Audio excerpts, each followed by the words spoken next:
level 138 in progress. Hello everybody, this is Jacob Hiller and we are answering a commonly asked question today, and that question is, what does it feel like to overtrain? Okay, now this is overtraining is probably the most common error found in training, or at least one of the most common errors, definitely top three to halt your progress. And a lot of people think that overtraining is that feeling you have the next day when you're sore all over. Oh, I'm sore all over, I just trained. Did I overtrain yesterday? Maybe I overtrained, but that's a different type of thing. And let me explain the difference. And there's really two ways to think about this. One is overreaching and one is overtraining. And what's very common is overtraining. And the difference is one is more of a short-term, one is more long-term.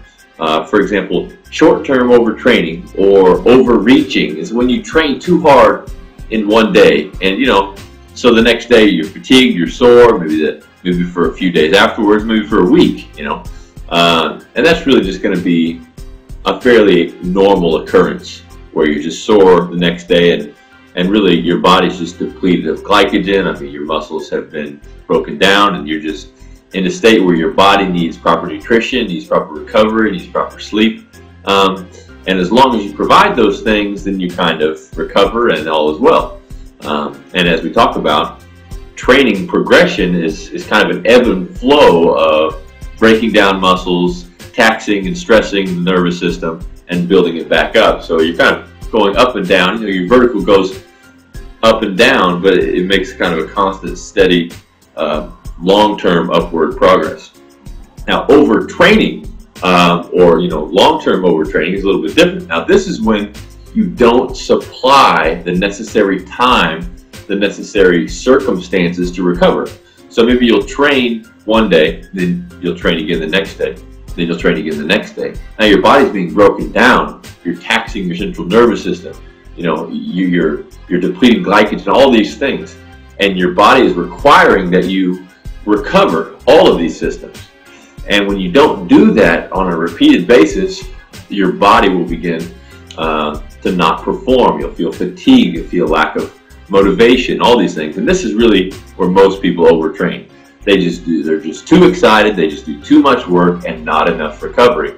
So what I like to tell people, instead of thinking of it as overtraining, you should think of it as under-recovering. Because if you're able to recover from your workouts and provide the proper nutrition, the proper rest, and the proper circulation of the blood, all those things after your training, then you're going to have a nice progression going on. You're going to allow the super compensatory effects of your training to take place, and you're going to go, you're going to train, and so you're going to break things down, and you're going to go up, you're going to recover, and you're going to have a higher vertical. Then you're going to train again, it's going to break things down, and then you're going to super compensate. So you're going to be making that steady path upwards. Now, I just want to kind of break overtraining into 2 or 3 different areas. One of them is the muscular system. So what happens is when you break down your muscles by putting tension and strain on the muscles, the theory goes that there are small, what I call myotears or micro tears in the muscle, and your body builds them back up. So when you overtrain your muscular system is when you break down the muscles or get these small micro tears, which aren't injuries, but they are micro tears, and these tears are recovered during the recovery process. So when you overtrain the muscular system, you're not going to be recovering these muscles and building these muscles back up. Okay, so one way to know if you're overtraining the muscular system is by looking at your lifts, by tracking your progress on your lifts. If you see that your strength is going down and it's staying down, that might be one indicator that you're overtraining the muscular system. Now, you can also overtrain the central nervous system. So you should think of the central nervous system as the battery kind of for your body. So basically, electrical charges are taking place in your body, and when you start outputting all this electricity, think of that battery as needing to be recharged. It's not having the energy. The light's getting dim. I mean, there's just not that voltage that you need in your body, so to speak. So when you're training hard and using all this electricity and you're not, so to speak, recharging your battery, then you're not going to be able to innervate and contract the muscles like you should be able to. So this takes place with proper nutrition, with proper sleep, with proper recovery, allowing your central nervous system to recover. So one way to know if your central nervous system is recovering is, again, to track your progress. If you're noticing that your strength is still going up, but you're feeling fatigued, you're feeling lack of motivation, you're just feeling kind of sluggish, chances are your central nervous system is not being completely recovered. And lastly, one thing that can confuse this whole mix-up is not getting proper nutrition, period. If you're low on carbohydrate and glycogen storage, you're going to feel sluggish. You're not going to feel like you're at your best. And so in order to kind of get balanced, you need to have proper nutrition in this whole mix, so that you know that you're providing your muscles with the proper fuel to recover and also to perform. So we've talked about the muscular system, the central nervous system, and getting a proper diet.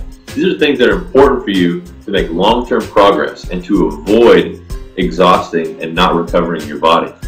You know, there are different ways to test your central nervous system and the other systems as well, like, you know, tap tests and such as that. But I would recommend the number one thing you do is track all your progress. You know, if you're a member of the Jump Manual, you have the tracking sheets, which allow you every day to see how you're performing.